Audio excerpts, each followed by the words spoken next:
welcome back to my channel. Today we are making lemon cake. If you're new to this channel, please consider subscribing and hit the notification button so that we can notify you when we upload new videos. If you're returning, thank you. So today we are making lemon cake. This is an aesthetically pleasing cake with complex flavor, which is amazing. So to start with, we are going to start with our wet ingredients. So here I started off with zesting a medium lemon. We're gonna need 2 medium-sized lemon, and you want to zest it so that the white part does not go into this mixture because it is quite bitter. All the goodness is on the lemon color, the yellow part of it, and that's where all the flavor is hiding. So we just zest 2 medium lemon, and then we're going to use the juice of this lemon. So we're gonna cut it and we're going to squeeze the lemon out. Now, if you prefer, you can roll the lemon, which I'm going to show you, which is one easy way of also doing it. This recipe calls for 1/4 cup, depending on how much you want to scale it up, scale it down, of lemon juice. Now, the interesting thing is that I'm also using buttermilk in place of milk because I want that extra flavor. Buttermilk is important because it contains that lactic acid, which is an acid.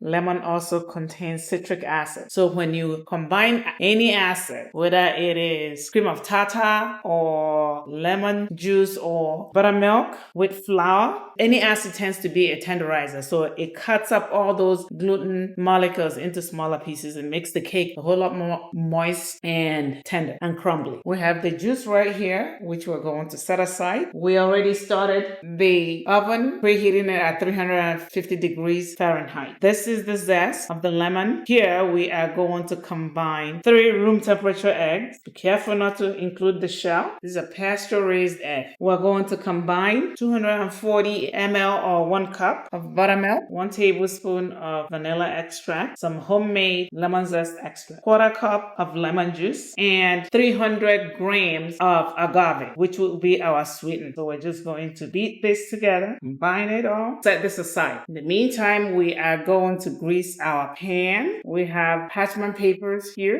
We're going to use this olive oil spray. We're going to spray. These are 8-inch baking pans, and then we're going to place the parchment paper. We're going to set this aside. Next, we add our dry ingredients together by placing our bowl on the scale, zeroing it, and then adding all the dry ingredients. We started by adding 400 grams of cake flour. You can also use all-purpose flour or any flour of your choice. In this, we are going to add 1/4 teaspoon of baking soda and half of baking powder. Then we're going to add 1/2 teaspoon of sea salt. And to this, we are going to add 227 grams or 2 sticks of room temperature softened unsalted butter. Using our hand mixer, we incorporate the butter into the dry mixture a little at a time. Adding it a little at a time. This is totally a reverse crumb cake. Look at how small those crumbs are. We are going to combine the wet with the dry and mix together. We're going to mix half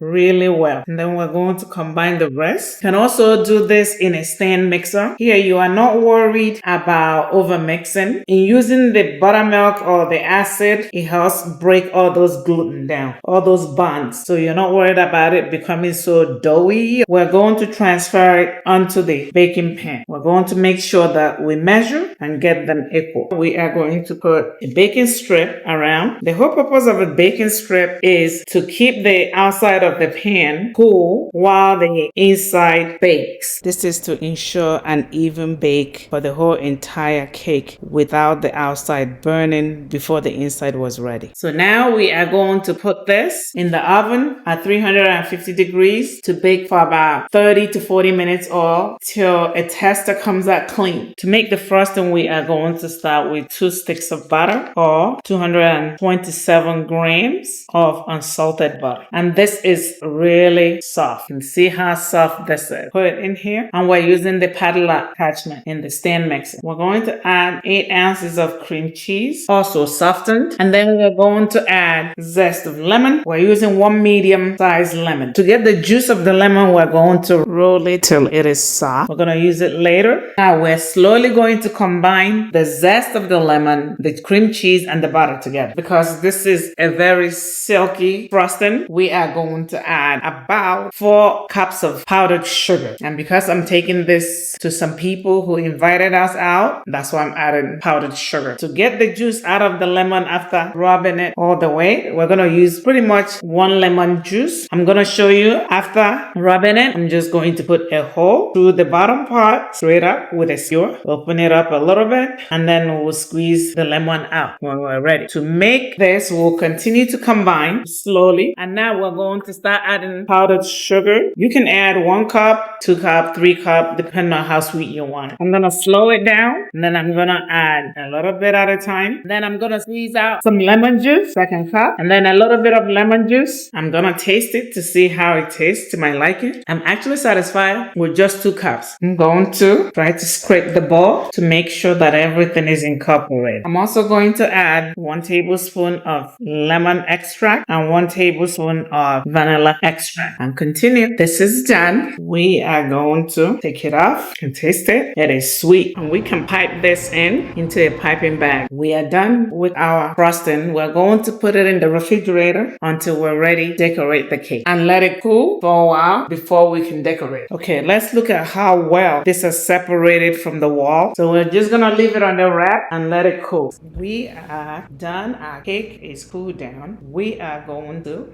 get our cake decorated. I'm going to start by just placing a little bit of frosting on the board so that the cake would not move. We're gonna place the first layer down right in the middle, press, and what we're going to do is to scoop about 1/2 cup of frosting onto the cake, and we're using an offset spatula to spread it around. We're just trying to get it all the way to the edge. If your frosting is too thick, you may consider just warming it up a little bit in the microwave. Then we're gonna take some of our homemade curd and add a little bit. Then we'll spread it out. That gives it that lemony and a little bit of tanginess. Then we're gonna add the second layer, making sure that is lined up properly. And then we'll scoop our frosting. You can either scoop your frosting or pipe it onto the cake from bottom to the top. We're going to start by just pressing it and just making sure that we cover it.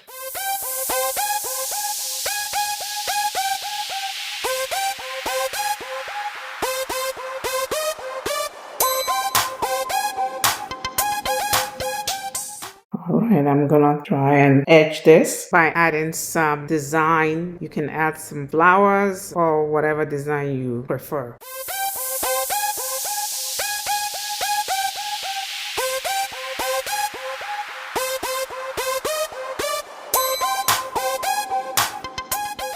Now I'm going to add some of this lemon curd in the middle and just spread it into a web. So here we are, beautiful lemon cake, yummy. We will be eating this tomorrow, so we are not going to cut into this cake today. You can further decorate the cake with some lemon slices.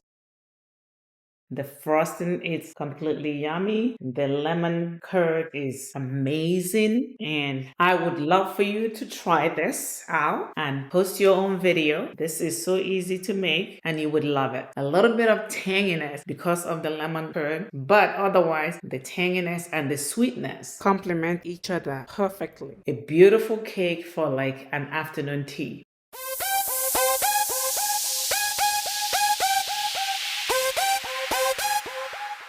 Anyhow, if this video has been of value to you, please like, share, subscribe, and hit that notification button so that we can notify you when we upload new video. This is Dr. Okeke. Thank you, and God bless.